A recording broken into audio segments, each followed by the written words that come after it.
सुन भाई, आज हम लोग जनरल एक्सेप्शन को समझते हैं। क्रिमिनल सिस्टम में जनरल एक्सेप्शन का मतलब ये होता है कि जब कोई भी एक्यूज जो है वो क्राइम करता है तो कुछ एक्सेप्शन दिए गए हैं हमारे क्रिमिनल सिस्टम में, या जो हमारी आईपीसी है या बीएनएस है, जहाँ पे जो क्रिमिनल की लाइबिलिटी होती है वो कुछ कारणवश बच जाता है। ऐसे कुछ एक्ट होते हैं जहाँ पे जो उसकी इंटेंशन है, उसकी जो एक प्रकार के उसको एक्सेप्शन मिल जाता है। वो एक्सेप्शन उसको इस वजह से मिल जाता है क्योंकि कुछ जस्टिफिएबल एक कारण होते हैं, एक्ट होते हैं जो जस्टिफाई करते हैं उसके एक्शन को, और कुछ एक्सक्यूजेबल एक्ट होते हैं जिसमें से उसको एक्सक्यूज मिल जाता है, जैसे मिस्टेक ऑफ फैक्ट का मिल गया, जस्टिफिकेशन जैसे अपनी प्राइवेट बॉडी को प्रोटेक्ट करने के लिए, प्रॉपर्टी को प्रोटेक्ट करने के लिए, प्राइवेट डिफेंस के लिए। वो जनरली क्या करता है, एक्सेप्शन की श्रेणी में आ जाता है। क्रिमिनल सिस्टम हमारा ये मानता है कि कोई भी एक्यूज को हम तब तक गिल्टी नहीं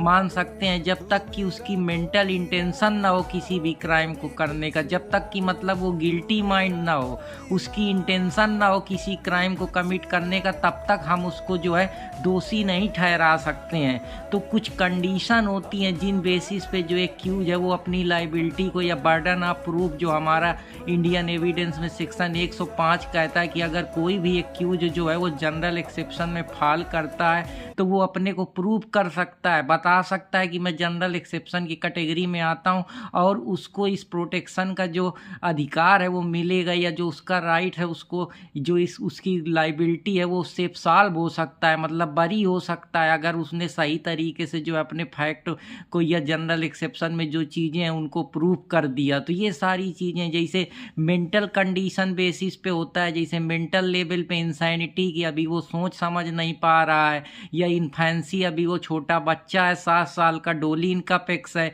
सिचुएशन बेस पे, एक्सीडेंट के बेसिस पे निसेसिटी बन जाए यह चीज़, या राइट बेस्ड पे प्राइवेट डिफेंस हो गया, अथॉरिटी बेस में अगर कोई पब्लिक सर्वेंट अपने पावर का यूज कर रहा है जस्टिफिएबल गुड फेथ के बेसिस पे, कंसेंट के बेसिस पे अगर वैलिड है, तो ये सारी चीज़ें हैं। तो ज़्यादा जानकारी के लिए चैनल देसी स्मार्ट एकेडमी अर्पित कुमार इलाहाबादिया के साथ जुड़े रहें। तो फिर मिलूंगा कोई टॉपिक के साथ, तब तक हंसते रहें, मुस्कुराते रहें, चैनल के साथ जुड़े रहें। जय हिंद दोस्तों, जय भारत।